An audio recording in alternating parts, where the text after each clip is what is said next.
Hello my dear food lovers, welcome to quality is. నా channel subscribe చేసుకుని encourage చేస్తున్నందుకు చాలా థ్యాంక్స్ అండి. ఈరోజు మన రెసిపీ ఇడ్లీ దోశలో చాలా టేస్టీగా ఉండే బొంబాయి చట్నీ. ఇది చాలా ఈజీగా ఇన్స్టెంట్గా చేసుకోవచ్చు.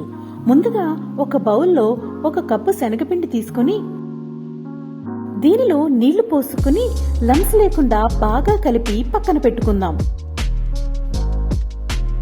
కడాయిలో 2 టేబుల్ స్పూన్ నూనె వేసుకుని నూనె వేడెక్కిన తరువాత ఆవాలు, జీలకర్ర, మినప్పప్పు వేసి కొద్దిగా వేయించుకుందాం. కొద్దిగా కరివేపాకు,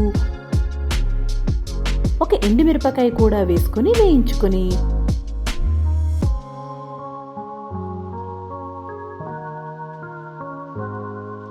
దీనిలో తరిగిన 2 పచ్చిమిరపకాయలు, 2 ఉల్లిపాయలు కూడా వేసి ఉల్లిపాయ ఉడికేంత వరకు వేయించుకుని తరువాత చిన్నగా తరిగిన 1 పెద్ద సైజు టమాటో కూడా వేసుకుని వేయించుకుందాం. టమాటో ఉడికిన తర్వాత 1.5 కప్పు నీళ్లు పోసుకొని 1/2 టేబుల్ స్పూన్ పసుపు, రుచికి సరిపడా ఉప్పు, 1 టేబుల్ స్పూన్ కారం వేసి కలుపుకుందాం. నీళ్లు తలతలా మరుగుతున్నప్పుడు కలిపి పెట్టుకున్న శనగపిండిని కూడా వేసుకుందాం.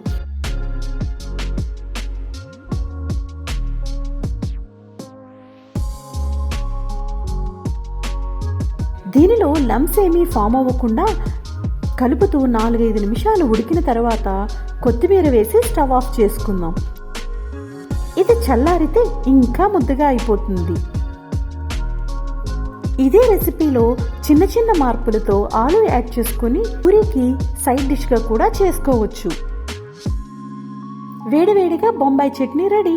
దీనిని శనగపిండి చట్నీ అని కూడా అంటారు. Thank you for watching.